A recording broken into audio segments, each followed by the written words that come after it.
Good morning student. जैसा कि आज आप लोगों को हिंदी व्याकरण के बारे में जानकारी दी जा रही है। हिंदी व्याकरण में वचन अपने आप में खास महत्व रखता है। जैसा कि आप वचन को नंबर के नाम से जानते हैं। नंबर यानी संख्या। अगले पाठ में अब आप पढ़े थे शब्द, वर्ण, भाषा, संज्ञा आप पिछले कक्षा में पढ़े हैं। आगे आपको फिर संज्ञा के बारे में बताया जाएगा। आज वचन के बारे में आप पढ़ें। जिस तरह वचन वस्तु, व्यक्ति या स्थान जो भी संज्ञा है उसकी संख्या का बोध कराने वाले शब्द को ही हम वचन कहते हैं। वचन की परिभाषा इस प्रकार है: किसी भी वस्तु की संख्या को, व्यक्ति के संख्या को प्रदर्शित करने वाला शब्द ही वचन कहलाता है। वचन एक शब्द का बोध कराने वाला शब्द को हम एक वचन कहते हैं और एक से अधिक शब्द का बोध कराने वाले शब्द को हम बहुवचन कहते हैं।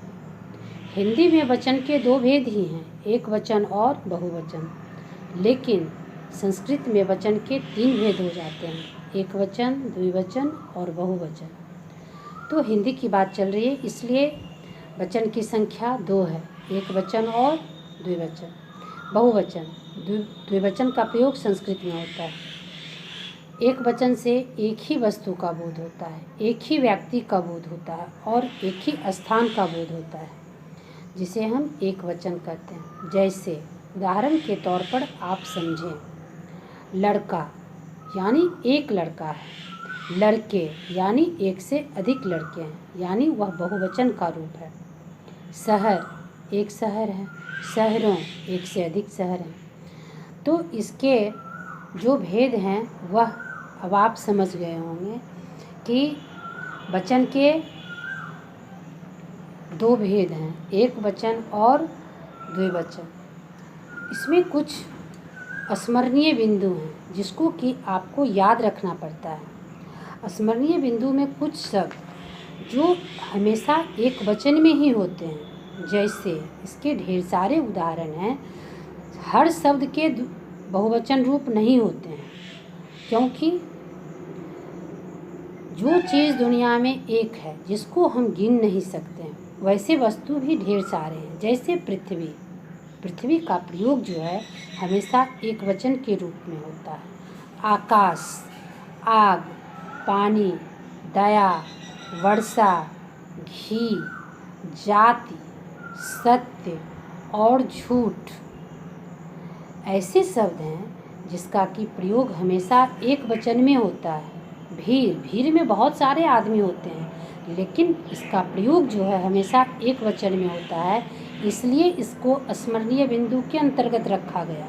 जैसे जनता, जनता में पूरी प्रजा समा जाती है, लेकिन हम जनता का प्रयोग एक वचन में करते हैं। यह सबसे मार्केबल चिन्ह है कि लोग ऐसे साधारण तौर पे समझते हैं कि जनता तो ढेर सारी है, जनता बहुवचन क्या होगा, जनता को हम बहुवचन में प्रयोग करेंगे, लेकिन जनता का प्रयोग हमेशा एक वचन में होता है। जैसे पुलिस, पुलिस का प्रयोग भी हमेशा एक वचन में होता है। ऐसा प्रयोग हम नहीं करते हैं कि पुलिसों, कभी आप सुने हैं, जनतों नहीं होता है। तो ये सब शब्द जो है वह याद करने के लिए स्मरणीय बिंदु के अंतर्गत रखा जाता है। अब इसमें व्यक्तिवाचक, भाववाचक तथा पदार्थवाचक संज्ञा जो है वह हमेशा एक वचन में होता है।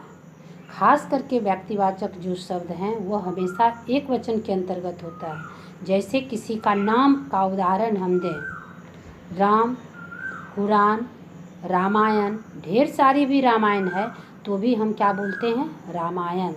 ये नहीं बोलते हैं कि रामायणों।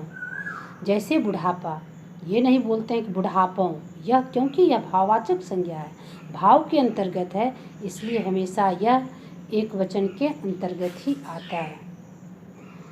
यहाँ पर चांदी, चांदी धातु से संबंधित है, दूध धातु है, घी धातु है, फिर भी इसका उदाहरण एक वचन के अंतर्गत आता है क्योंकि इसकी गिनती नहीं होता है, इसका माप तौल होता है, इसलिए यह एक वचन है। चांदी महंगी है, सोना सस्ता है, ऐसा हम बोलते हैं, लेकिन इसका प्रयोग कभी बहुवचन के अंतर्गत नहीं होता है। अब उदाहरण है कि कुछ शब्द जो होते हैं सदैव बहुवचन में होते हैं। अब इसका उदाहरण आप समझिए, जैसे प्राण, होश, दर्शन, बाल, आंसू, हस्ताक्षर और दाम। ये शब्द एक वचन होते हुए भी, एक चीज़ को दिखाते हुए भी इसका प्रयोग जो है हमेशा बहुवचन में होता है। जैसे प्राण, ये हम बोलते हैं कि उसका प्राण निकल गया, उसका प्राण निकल गया, तो एक के लिए उसके प्राण निकल गए, क्या हो गया, बहुवचन हो गया ना। तो यह शब्द जो है हमेशा बहुवचन में प्रयोग होता है। प्राण, होश, वह अपना होश खो बैठे। दर्शन, मैंने इस मंदिर में जाकर भगवान का दर्शन किए। तो ऐसे शब्द जो हैं हमेशा बहुवचन में प्रयोग होते हैं। हिंदी में ढेर सारे ऐसे शब्द हैं जो कि अपवाद स्वरूप भी होता है। उदाहरण और परिभाषा के तौर पे वह रहता है, लेकिन अपवाद स्वरूप उसकी रचना जो होती है वह हमेशा एक जगह पर एक स्थिरता को ग्रहण करता है। जैसे आदर्श सूचक शब्द जो हैं वह हमेशा बहुवचन में आता है। यहाँ यह स्मरणीय बिंदु है। जैसे पिताजी एक हैं, ऐसा हम नहीं बोलते हैं कि मेरा पिताजी आ रहा है, क्या बोलते हैं, मेरे पिताजी आ रहे हैं। पिता एक हैं, लेकिन फिर भी हम क्या बोलते हैं कि पिताजी आ रहे हैं, इसलिए क्योंकि पिताजी हमारे लिए सम्माननीय हैं, आदर सूचक हैं, इसलिए एक वचन होते हुए भी उसका प्रयोग जो है वह बहुवचन में होता है। जैसे अध्यापक, अध्यापक एक कक्षा में पढ़ाते हैं। जैसे एक कक्षा में एक अध्यापक पढ़ा रहे हैं, लेकिन हम क्या बोलते हैं, अध्यापक, ये नहीं बोलते हैं कि अध्यापक कक्षा में पढ़ा रहा है, अध्यापक कक्षा में पढ़ा रहे हैं। यानी यहाँ आदर सूचक हैं आपके लिए अध्यापक, इसलिए अध्यापक का प्रयोग जो है वह बहुवचन में हो रहा है। अब देखिए, कुछ ऐसे शब्द हैं संबंध सूचक जिसका प्रयोग कि एक वचन और बहुवचन दोनों में होता है, दोनों वचनों में होता है। जैसे नाना, नानी, मामा, मामी आदि ऐसे शब्द हैं जो एक वचन द्विवचन यानी लिंग का बोध कराते हैं। जैसे चाचा, चाची। ये संबंध सूचक संज्ञाएं जो हैं वो दोनों वचनों में समान रहते हैं, एक वचन में भी और बहुवचन में भी। ढेर सारे चाचा, चाची, लेकिन फिर भी उनका प्रयोग हम जो है एक वचन में करते हैं, चाचा, चाची। अगर 2, 4, 5 भी हैं तो भी हम उनका प्रयोग एक वचन के रूप में करते हैं। उसी तरह नाना, नानी, दादा, दादी, ऐसे शब्द जो हैं उसका प्रयोग हमेशा दोनों वचन में होता है, एक वचन और बहुवचन में।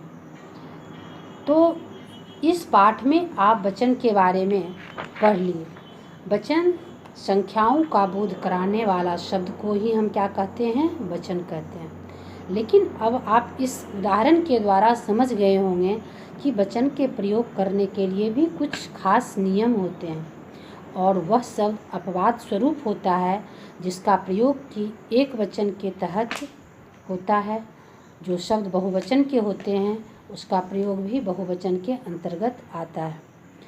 तो परिभाषा के द्वारा बातों को रखी जाती है, लेकिन स्पष्ट रूप से अपवाद स्वरूप शब्द जो होते हैं उसको हम व्यवहारिक रूप में अलग अलग ढंग से प्रदर्शित करते हैं। जैसा कि आप उदाहरण से समझ गए कि पिताजी और अध्यापक जो है वह एक वचन शब्द है, लेकिन बच्चे उन्हें संबोधित करने में बहुवचन का प्रयोग करते हैं। अध्यापक आ रहे हैं और पिताजी खाना खा रहे हैं। इससे यह पता चला कि आदर सूचक शब्द जो है वह बहुवचन का रूप लेता है। इसमें वचन के साथ साथ वचन को परिभाषित करना था और वचन को उदाहरण के द्वारा ही समझाना था। धन्यवाद।